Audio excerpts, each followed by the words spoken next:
આજે આપણે વાત કરીશું પંચાચુલી બેઝ કેમ્પની. અહીંયા મુખ્ય બે ગામ છે, એક બુકતુ ગામ અને બીજું દંતુ ગામ. અહીંયાથી શરૂ થાય છે પંચાચુલી ટ્રેકિંગ અને અમે બુકતુ ગામે રોકાયા હતા. આ છે 13 વર્ષની નીલુ, જે અમારા ગાઈડ તરીકે અમારી સાથે આવી છે. જેમ જેમ ઉપર જઈએ છીએ તેમ તેમ પૂરી દારમાં ઘાટી દેખાઈ રહી છે. સમગ્ર લીલોતરી અમારું મન ભરી લે છે. પૂરી વનરાજી અમારું સ્વાગત કરી રહી છે. અહીંના આ અપ્રતિમ સૌંદર્યને જાણે બસ જોતા જ રહીએ તેવું થયા કરે છે. और ये वैली के बारे में बच्ची कुछ बताएंगी. बताओ ये जंगल के बारे में. यहाँ पे 5 प्रकार के जंगल है जहाँ कीड़ा जड़े मिलते हैं. जैसे कि आप जहाँ 0 पर जाओगे तो फिर वहाँ से एक ऊपर जाओगे, वहाँ पे एक रास्ता है, वहाँ पे भी कीड़ा जड़ी मिलता है.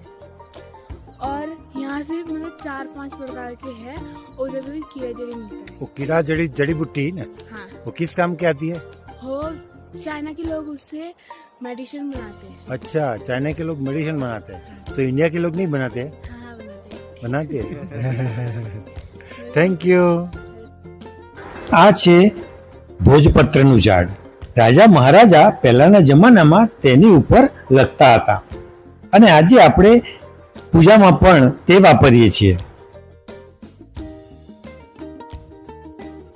અમે પહોંચી ગયા છીએ પંચાચુલી બેઝ કેમ્પ ઉપર. આ છે પંચાચુલી બેઝ કેમ્પ.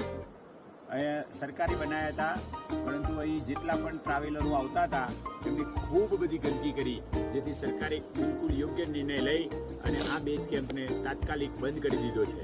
હાલ આ ખંડેરની જેમ પડ્યા છે. આ છે બરફના ગ્લેશિયર અને અહીંયાથી 0 પોઈન્ટ શરૂ થાય છે.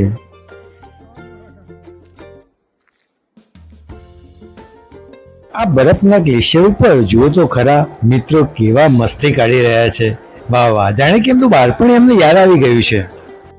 અમે શહેરવાળી જિંદગીથી બહુ દૂર આવી ગયા છીએ અને હા, અહીંયા ખાવા પીવાના કે નાસ્તાના બહુ ઓપ્શન તો ના મળે, જે મળે તે વધાવી લેવાનું જ હોય. કહેવાય છે કે સ્વર્ગ જતી વખતે પાંડવોએ તેમના આખરી ભોજન માટે 5 ચૂલા તૈયાર કર્યા હતા, એટલે તેને પંચાચુલી કહે છે. આ માન્યતા આ યાત્રાને ધાર્મિક રૂપ પણ આપે છે.